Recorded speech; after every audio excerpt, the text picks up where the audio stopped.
Desde las arenas de Egipto hasta las legiones de Roma en el curso de la historia, nunca ha sido un accidente que hace que un imperio se levante y que lo destruye. Aquí, en La Voz de la Guerra. Durante siglos, una sola palabra ha llevado a los hombres a la locura. El Doradoan no era solo una ciudad, era una obsesión. Un lugar donde las calles estaban pavimentadas con oro, donde las piedras preciosas brillaban bajo el sol, y donde un rey se bañaba en polvo dorado. Mayas y exploradores, soldados y aventureros entraron en el infierno verde del Amazonas buscándolo. Muy pocos regresaron. La mayoría encontró la muerte, la enfermedad o algo peor. La locura absoluta en esta es la verdadera historia de cómo la codicia humana se enfrentó a la naturaleza salvaje y perdió en todo. Comenzó con un ritual real en las altas montañas de los Andes. En la actual Colombia vivía el pueblo muisca. Ellos no veían el oro como dinero, sino como una conexión espiritual con los dioses. La leyenda cuenta que, cuando un nuevo cacique subía al poder, realizaban una ceremonia sagrada en la laguna de Guatavita. El nuevo líder era desnudado completamente y cubierto con una resina pegajosa. Luego, sus sacerdotes soplaban polvo de oro sobre su cuerpo hasta que se convertía en una estatua viviente. El hombre dorado, este rey dorado, subía a una balsa de madera cargada de ofrendas en esmeraldas, en coronas y estatuillas de oro puro. Al llegar al centro del lago, arrojaba todo el tesoro al agua como sacrificio a los dioses, y se sumergía él mismo para lavar el oro de su piel.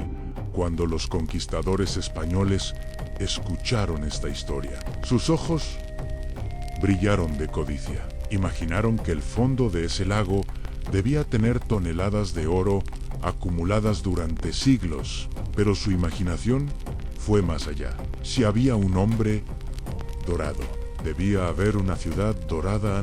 En 1541, la búsqueda se convirtió en pesadilla. Gonzalo Pizarro, hermano del conquistador del Perú, organizó una de las expediciones más grandes de la historia. Llevaba cientos de soldados españoles, mayas y nativos esclavizados y perros de guerra. Su objetivo no era solo el oro, sino también el país de la canela, pero el Amazonas no perdona. La selva se tragó a la expedición. La lluvia era incesante. Las armaduras se oxidaban sobre la piel de los soldados. Las enfermedades tropicales y las picaduras de insectos comenzaron a diezmar la tropa. Pronto, la comida se acabó. La desesperación fue tan brutal que la historia se volvió terrorífica. Los cronistas cuentan que los soldados, enloquecidos por el hambre, comenzaron a comer raíces venenosas y sapos. Al final, tuvieron que hervir el cuero de sus propias sillas de montar y sus zapatos para tener algo que masticar. El precio del oro se estaba pagando con el estómago. Para salvarse, decidieron separarse.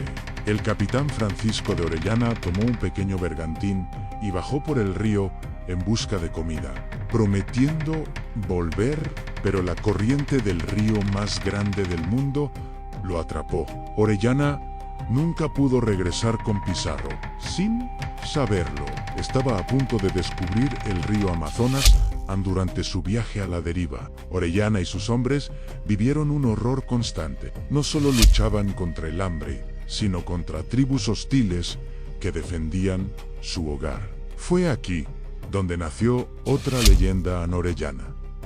Escribió en sus diarios que fueron atacados por una tribu de mujeres guerreras. Eran altas, pálidas, y luchaban con una ferocidad que superaba a cualquier hombre. Disparaban flechas con una precisión mortal a los españoles. Estas mujeres les recordaron a las guerreras de la mitología griega. Por ellas, bautizaron a ese río infinito como el Amazonas. Orellana logró llegar al océano Atlántico de milagro. Pero el dorado seguía siendo un fantasma. Sin embargo, la historia más oscura y sangrienta estaba por llegar. Años más tarde, En 1560, otro hombre entró en la selva, Lope de Aguirre. Si Pizarro era ambicioso, Aguirre estaba de menta en la selva.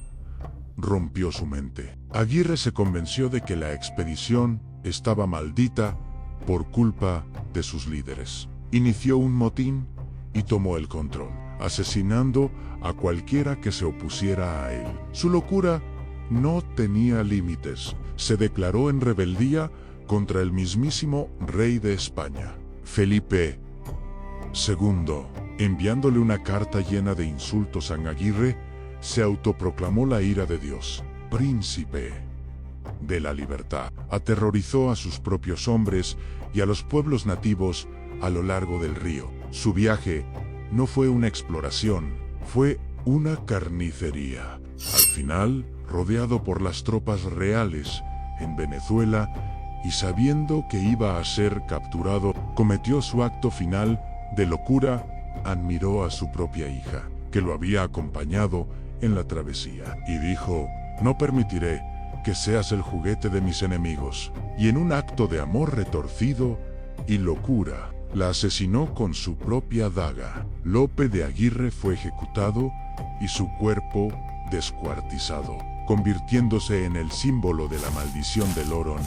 Pasaron los siglos, pero la fiebre no bajó. En 1925, el famoso explorador británico Percy Fawcett se adentró en la selva brasileña. Él no buscaba oro, sino una civilización perdida, a la que llamó la Ciudad Z. Iba acompañado de su hijo y un amigo. En Fawcett era un experto, la inspiración real para Indiana Jones. Pero incluso él subestimó el misterio. Su última carta decía: «No tengan miedo de ningún fracaso».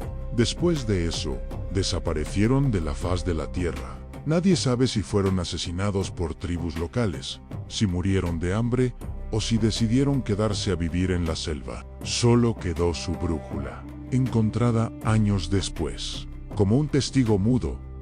Entonces, ¿fue todo una mentira? ¿Era El Dorado solo un espejismo mental? Irónicamente, la ciencia moderna nos dice que quizás tenían razón, pero buscaban lo incorrecto. Gracias a la tecnología LIDAR, que escanea el terreno bajo los árboles, los arqueólogos han descubierto recientemente restos de inmensas ciudades en el Amazonas.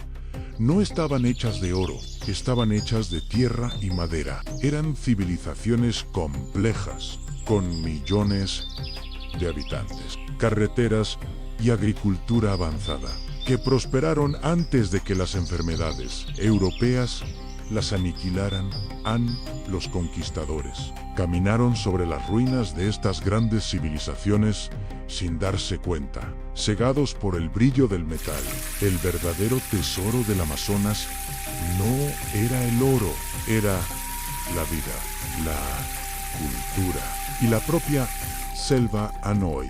La laguna de Guatavita sigue tranquila en las montañas de Colombia. El oro que yace en su fondo está protegido, no por monstruos, sino por la historia. Y el Amazonas sigue guardando sus secretos, recordando a la humanidad que hay lugares donde la codicia no tiene poder.